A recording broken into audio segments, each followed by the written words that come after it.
ঢাকায় সিনেমার জনপ্রিয় চিত্রনায়িকা মাহিয়া মাহি সম্প্রতি হযরত শাহজালাল আন্তর্জাতিক বিমানবন্দরে জিজ্ঞাসাবাদের সম্মুখীন হন। কিছুদিন আগে ব্যক্তিগত কাজে দেশের বাইরে যাওয়ার সময় তাকে প্রায় 1.5 ঘন্টা আটকে রাখা হয়। এই ঘটনা নিয়ে এবার একটি ভিডিও পোস্ট করেছেন এ নায়িকা। 5 আগস্ট বৈষম্য বিরোধী ছাত্র আন্দোলনের তোপের মুখে সাবেক প্রধানমন্ত্রী শেখ হাসিনা পদত্যাগ করেন। তার দেশ ছাড়ার পর থেকে হযরত শাহজালাল আন্তর্জাতিক বিমানবন্দরে কড়া নজরদারি বসানো হয়। কয়েক স্তরের নিরাপত্তা বেষ্টনী পার করেই কাউকে বিদেশে যেতে হচ্ছে।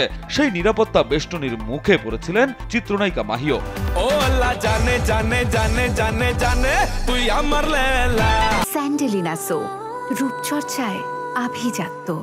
ভিডিওতে মাহিকে বলতে শোনা যায়, ব্যক্তিগত প্রয়োজনে একদিনের জন্য দেশের বাইরে যাচ্ছিলাম। এ সময় বিমানবন্দরে আমাকে 1 থেকে 1.5 ঘন্টা অপেক্ষা করতে হয়। কর্তৃপক্ষ আমার বিরুদ্ধে কোনো অভিযোগ আছে কিনা তা নিশ্চিত হতে চেয়েছিল। একদিনের জন্য দেশের বাইরে গিয়েছিলাম, একটু কাজ ছিল পার্সোনাল।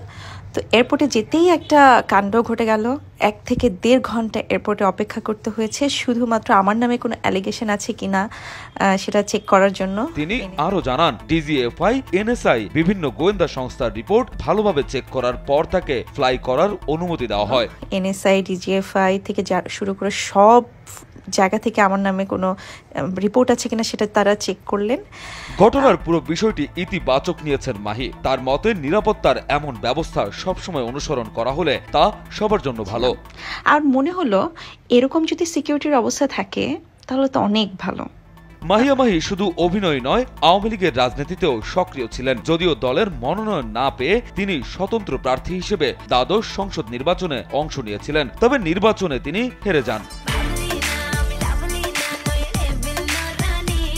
রাজু আহমেদ, কালবেলা।